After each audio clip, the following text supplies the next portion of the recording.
자, 다음은 멀리서 오셨어요. 그죠? 요 포럼 때문에 이 태평양을 넘어서 듣자니 이제 격리까지 하고 막 풀리셨다고 하는데 네, 스탠포드 대학에 그 외국 대학은 학부 수준의 교육학과 음대가 많습니다.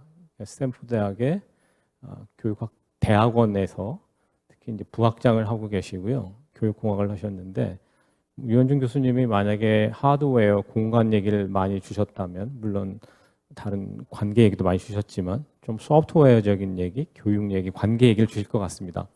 여러분에게 그 폴 킴 교수님을 소개합니다. 큰 박수 부탁드리겠습니다.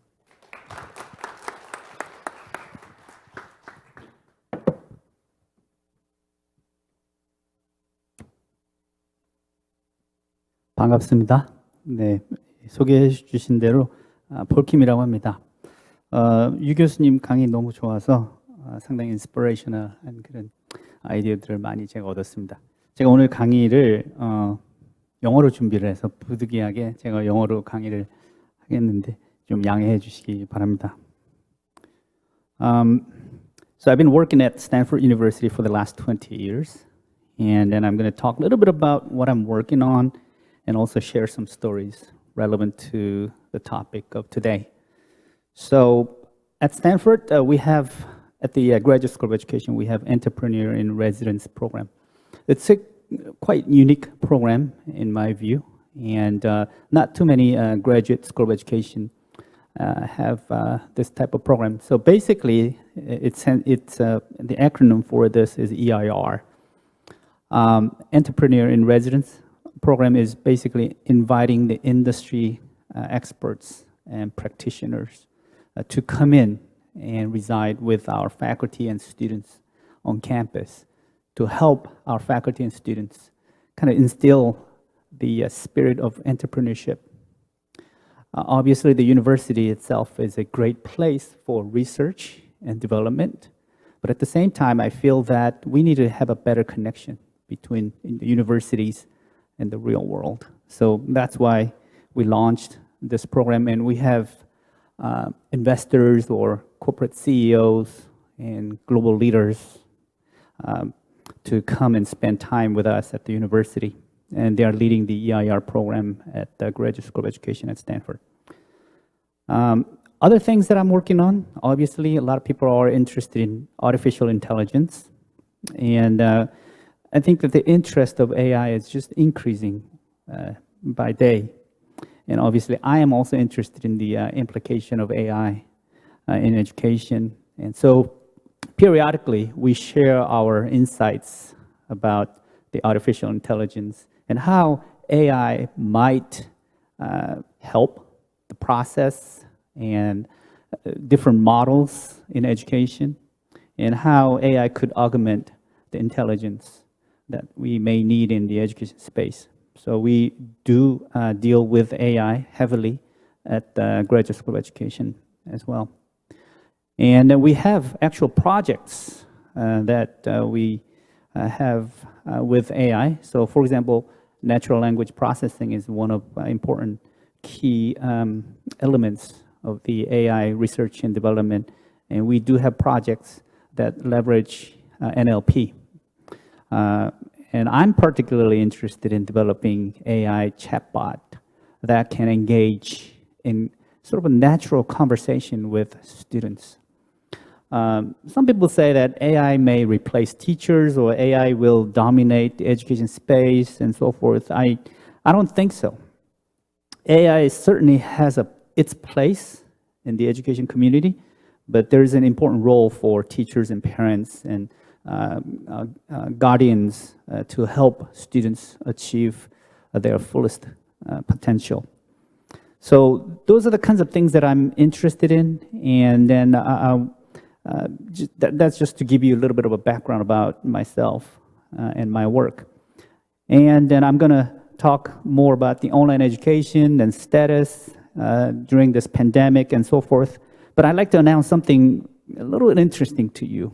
I think you're very fortunate to be here this afternoon, and here's why. So today I'm going to mention 10 important things, important points. And if you email me those 10 important things that I mentioned today, if you email me, of course, and you have to summarize those 10 points accurately. And I will give you a 2-hour sky tour of Silicon Valley in my own airplane, and me as the captain, the pilot of the airplane. How does that sound? Are you afraid to fly with me? I'm a good pilot, so you don't need to worry about it. And you get to choose whether you want to fly over Silicon Valley at night or daytime. So night flight and day flight is different, and each flight has its unique sort of a beauty, I would say. You get to fly over Google, Apple, and all those major companies in Silicon Valley with me on a plane, and me as a captain. So listen very carefully about the 10 things that I'm going to share with you today, and email them to me, and I'll give you a ride. So how many of you recognize what you're seeing here? You see that little screen with some text on it, and then there's a little box. How many of you, raise your hand, how many of you recognize what these are? None of you? You don't know what these are? So that kind of gives the idea how old I am. Because I grew up with these things, and these are called modems. And online education, we are forced to use online education today, globally. Everybody is engaged in some form of online education. But in 1987, the University of Phoenix has launched its first online education program using that modem with that little screen. So when you connect to the internet, turn on your computer, then you see the list of menus. You can download your homework, you can download your worksheets, and you fill out the answers, and you type up your essays, and you send it back, and those essays are graded, and then they're sent back to you with a grade and so forth. So that was the birth of online education, 1987. Some of you may not be even born back then, but I was certainly there, and I remember using those modems, and it has its own unique sound as well. A lot of things have changed since then. And when you fast forward the clock, 2020 now, we're living in the pandemic, the COVID-19. It's hitting us really hard. It has huge implications in education. So the picture you see here is probably not the ideal scene of education. I don't really like this photo because there's the teacher in the empty classroom talking to just in the air, and maybe it's being recorded or streamed to students in real time or as a recorded video. This is not a good use of the space, as Professor Yu has mentioned. This is not the best use of the space. And this is certainly not the best way of engaging students in learning. This is just a basic conversion of the offline education to online education. And this, to me, it's not the true aspect of online education. This is totally wrong, but this is happening as we talk here. And the situation in the developing regions is worse. At least in South Korea, we have pretty good infrastructure. We have fast internet, good bandwidth. So the infrastructure is quite adequate. It's just that the contents and activities are not so adequate, in my view. But in the developing regions, it's much worse. A lot of students are not going to school, and a lot of schools are closed, and then they're not getting the kind of the quality education that they deserve. So, but there are some small pockets of hands-on activities suitable for online education. I know that there are educators who are developing activities, learning activities that better engage students in learning using the online video conferencing tools or some sort of learning management systems and so forth. And there are hybrid models where some education takes place online and some activities take place in classrooms as well. So students wear masks, they come into the classroom, they talk to their peers, work in teams, etc. So there are some interesting activities that are coming to our scene. I like to based on all these things, I like to imagine a new school. And as Professor Yu has mentioned about imaginary school model, where students and parents spend some time in school as well as in provincial towns where they can engage in other learning activities. I like to imagine a new school that inspires and motivates students. It's not just the delivery of information. It is about inspiring and motivating students. The school has to. This is the role of school, not to deliver message, not just transmit information. That's not the role of school in the future.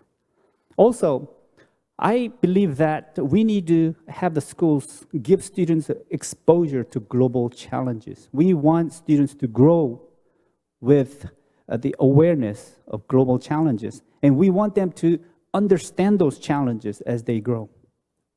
And at the same time, when students are engaged in learning activities of the 21st century, we need to aggressively analyze student data to provide personalized learning pathways. And I strongly oppose the industrial models of education where it's like a cookie making a sort of a conveyor belt in a factory model. That must go. And this is a perfect opportunity and time for us to remove that old school model. And obviously, we talked a lot about 4 C's. I'm sure many of you know that the 21st century competencies like communication, collaboration, creativity, and critical thinking, those 4 C's have been talked about a lot. But I like to talk 2 more competencies, which are compassion and commitment. And we like the school to focus on wisdom, not just intelligence. There are many reasons for it. So here is the one of the 10 important things. No matter what technology or what AI, if it is designed to support the old school model or lower order cognition activities, it is not going to be useful. The new technology or AI must promote higher order learning activities. So this is the number one of the 10 important points that I wanted to share with you. So let me give you a little story of a learner that inspired me. So I don't know if you remember in the last summer during this COVID-19 pandemic, the Silicon Valley community had to face additional challenge. There were massive wildfires erupted in multiple counties in Northern California, including Santa Clara County, the home of Silicon Valley. There have been seasonal fires in the late summers in previous years, but none of the wildfire was as big as this one this summer. It marked the second largest of all in California wildfire history. So multiple helicopters came down to nearby airports to refill their tanks with fire retardants and hurried to the wildfire scenes. The wildfires were spreading so quickly on a massive scale. The firefighting team needed much larger tanker helicopters to precisely drop the fire retardants on top of wildfire spots. As a response, a Chinook helicopter, which is usually used to transport heavy armored vehicles in battlegrounds, but that huge helicopter was brought in to fight the fires. Interestingly, this young girl, the co-pilot of this big helicopter, the Chinook helicopter, was Ashley Blaine. She's a 19-year-old girl from Billings, Montana, and she had to miss her first freshman orientation session at her college because she was piloting this Chinook helicopter to fight the wildfires days and nights in Silicon Valley. So she suddenly became a national star. From her day of piloting an airplane, flying freely in the sky has been her passion for life, and she started to fly the airplane since she was 13 years old. What were you doing in 13 years old? Do you remember what you were doing when you were 13? But she started to fly from 13 years old. And then she not only became a pilot, she got the certificates for various types of airplanes, jet planes or helicopters and many other aircraft. And also, she became a flight instructor. She also teaches future pilots as well. And then she could be anything she wants to be. She could be an astronaut, or she could be joining the Air Force, or there's so many things that she could do. But while she was learning to be a pilot and become an instructor and so forth, she needed to know all the knowledge, but most importantly, apply and practice her knowledge while commanding large aircraft. So here's the important point number 2. The love of learning. The love of learning instilled in the learner's mind is much more powerful than school itself. So the love of learning in the learner's mind is much more powerful than school itself. That's the number 2 point. So at her age now, she could take any role in aviation and beyond. And growing up, her father always told her to have compassion and commitment. You remember those 2 C's that I mentioned earlier? Her father talked about commitment and compassion to her from her young age. She already knew what it meant to help others and prove her worth by committing and demonstrating her compassion by taking serious actions. So this story itself teaches us something important, and here's the number 3 important point. The education of a child is never to be left to schools or governments alone. As we have learned in the past several months, the role of parents and caretakers at home has become much more important than ever. And I believe this need won't change forever. So the question for us is, how do we imagine a new schooling experience for our future generations so they love to learn? They need to love to learn, and that is the role of the school to help in that process. Our children deserve to receive the best inspiring and learning experience that leads them to reach their fullest potential. The current pandemic is accelerating our thinking process and innovation efforts in education.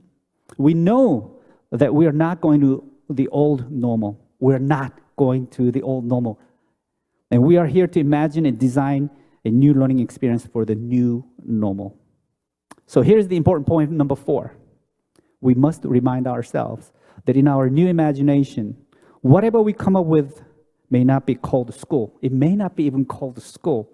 Or the people who are inspiring and motivating our children may not be called teachers. We may need a different or more constituents in future education. So do not get yourself locked in the old model and locked in the old ideas. So here is what we have learned since the onset of the pandemic. Those learners who are self-motivated and self-regulative actually have no problem with the pandemic. We have done some surveys, and 25% of the students who responded to our survey indicated that they prefer reduced and partial schooling and more self-exploration-based study. That means 25% of students are fine with the pandemic. They're fine. They actually love this because they get more time to do their own thing. This gives them more time to explore, reflect, and learn the world on their own. Considering all this, I imagine a learning model for our future generation, and in it, I believe these are a must. As I said, 6 C's, compassion, 4 C plus compassion and commitment to change. And learn to make a positive difference in people's lives.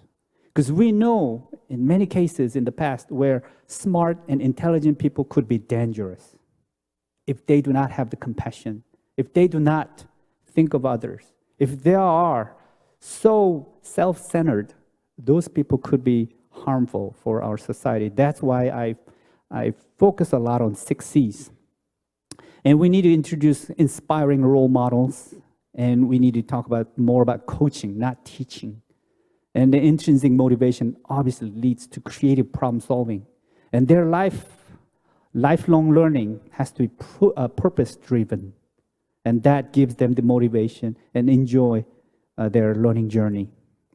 So there are several schools that are already doing things that we're expecting to have post-COVID-19. So for example, here is a Mount Vernon school that engages students in real-world problem solving and entrepreneurship. They focus heavily on understanding their students' curiosity and interest while helping them to love learning. They teach their learners the purpose of learning. Here's another example. Springside Chestnut Academy. As you can see, they learn to engage in innovation and entrepreneurship from the young elementary school level. They are not college level. They are studying this program at elementary school level. So what I'm saying is that we have enough examples already out there. We have good schools and good models already. And so this is the Springside Chestnut School. And so we have these examples already. And look at this little girl. And she's sharing her insight after engaged in the entrepreneurship program. She's saying, don't give up. If she grows up with that sort of mentality and motivation to make a difference in her life, she will probably be a great leader. So one of the things that I am also working on, I'd like to share a little bit about my own work as well. I have a program called the Halo Phi. This is a program that I have been testing in various parts of the world. And this whole program is designed under the theme of the United Nations Sustainable Development Goals, the SDGs. So students in our program, they learn what the grand challenges are. They learn how to design a solution that can solve these problems. So we're talking about a poverty issue, the pollution issue, climate change, all these issues are discussed in this program. And I have done the pilot studies of this program here in Korea as well.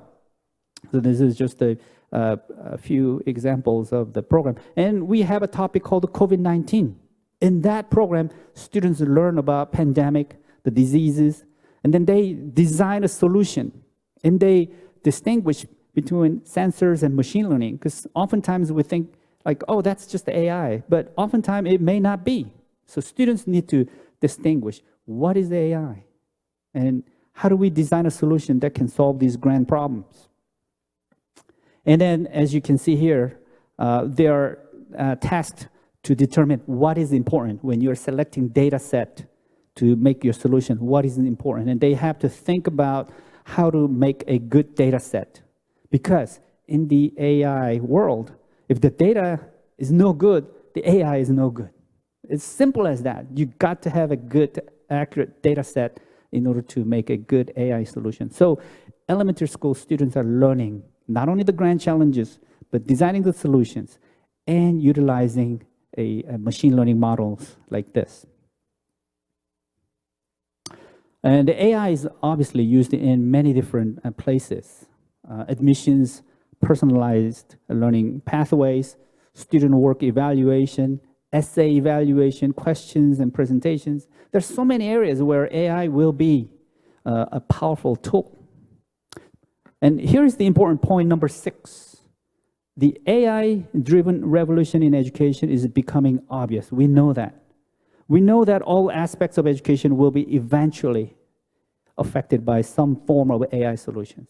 There's no exception. Probably everything in education will be affected by some form of AI. All right, so as I mentioned earlier, the AI solution don't come cheap. And AI is as good as its training data. And I like our young students, starting from elementary school, to understand this concept. This is a very important concept. AI cannot be trusted unless the data can be trusted. So no matter what kind of content or what kind of solutions you're dealing with in AI, it has to have a good start with a good data set. So here's the important number 7. We know that the quality of AI solutions depends primarily on the quality of data sets used in training. So don't get too excited unless you have high quality data model for your AI. And personally, I have been developing various tools as well, leveraging machine learning. And here's an example of student question evaluator. And I wanted to evaluate student questions using a system like this. The reason is, as a student, if you can formulate a good question, that means you understand the concept and you can generate a high quality question. And your question is the evidence of your own learning. So by examining your question quality, I know how much you know or don't know, or how much misinformation you might have.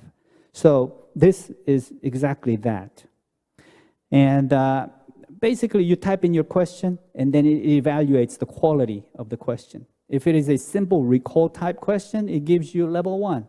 If it is hypothetical, creative question, it gives you level 5. And you can practice questioning based on your knowledge. I believe this may be a scary thing for a lot of testing companies, but I believe AI like this will replace future exams. And I strongly believe future SAT or standardized tests, those things will be gone because we will have a much more powerful AI-based assessment system. Here's another example that I'm working on. You read an article and you generate a question, and the AI will examine whether your question is relevant to the article, whether your question is creative, critical thinking, or not.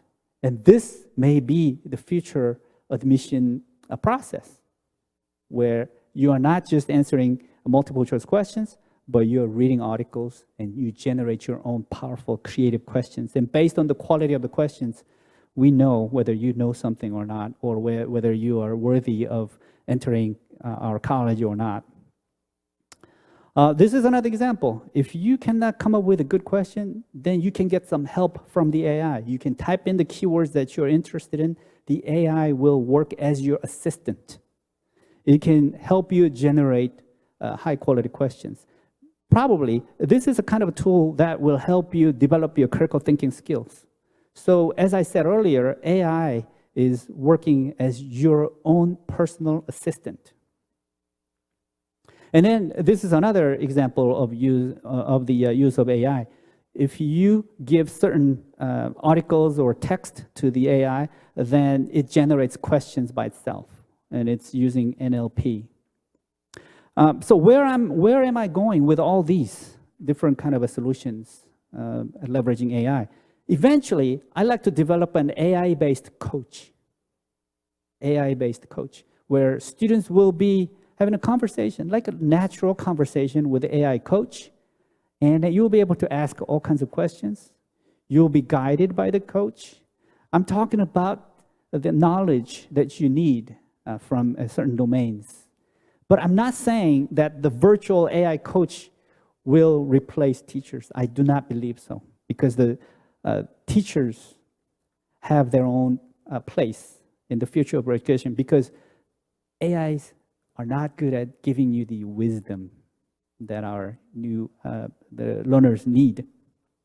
So here's the number 8 point. We should always challenge and question the validity and reliability of AI. We can never accept it as it is. Don't automatically think that AI is better. I do not think so. So we need to educate our young children to be able to determine whether the data set is good or not, whether the AI is valid or reliable or not. We need to teach our young students how to determine those. And here's another a program that I am involved in. It's an Edna challenge. Basically, this is for the first time in the history of education, we are creating a hub that can aggregate education data sets around the world. And then we just launched this challenge about a month or so ago. And we're inviting people who are dealing with education data sets to share their data with this, and so that many more educators could develop a variety of different AI solutions. And we are working with Kaggle. Kaggle is the Google, part of the Google service, and we are working with a company called Reed, RIIID. That's the Korean company that is involved in this challenge as well. So the AI is, obviously, it comes with certain concerns. The data collection with the privacy concern is certainly an important one. And some data sets may be biased. And certainly if it is biased, then the AI solution would be biased anyway. So we need to teach our young students how to determine what may be biased or not. And one of the challenges with the research and development in the AI is that the access to power of the supercomputing power. Not every university has the access to that sort of a powerful computing resources. So we got to have the resources to be able to process the AI research that we need. And I hope that many universities in Korea would be equipped with adequate level of resources to continue to advance in the AI research. And here's the number 9 important point. If we want to be a better educator, we must be a better learner for life. Because oftentimes we call ourselves as an educator and then we think that we know everything and we stop learning. That's not the case. If you want to be a good educator, if you want to be a good teacher or professor, you have to continue to learn. If you stop learning, you're probably not going to be a good educator. So we certainly need to create a new normal. We cannot go back to the old normal. And as Professor Yu has mentioned, we cannot just wait for the future to come. We have to create the future. And I totally agree with that. And Alvin Toffler said that the illiterate of the 21st century will not be those who cannot read or write, but those who cannot learn, unlearn, and relearn. And I totally agree. I need to learn continuously.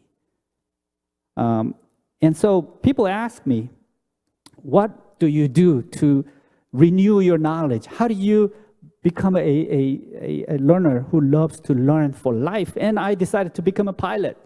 And I had to become a student pilot because I had to learn a lot of things. So I continuously learn. When you become a pilot, you learn a lot. Physics, science, the weather, the mechanics, engineering. There's so many things you need to learn. And those learning opportunities for life challenge me. And I love those challenges. So people ask me, how do you keep yourself in that student mode? I said, well, I always try to learn new things. And some people ask me, why do you want to be the pilot? Why are you doing this? And I say, well, I like to do this. I like to fly my own airplane and deliver education and aids, human aids, sort of the programs and resources to remote areas around the world. I like to deliver these things, and I like to be the pilot of that. So I'm ready to do it, actually, since I'm a pilot. And I like to be a flight instructor as well. I like to teach new pilots too. And I like to build my own airplane. So here's the number 10 point. If learning is not fun and you do not feel the love of learning, you are already dead. That's how I feel. Learning keeps us alive. And so let's help our future learners to feel the love of learning. And how much advanced technology or AI you may develop and use, if you cannot help your learner feel the love of learning, it's useless. So let's hope that we'll be able to help our future learners with the love of learning. Thank you for your attention today.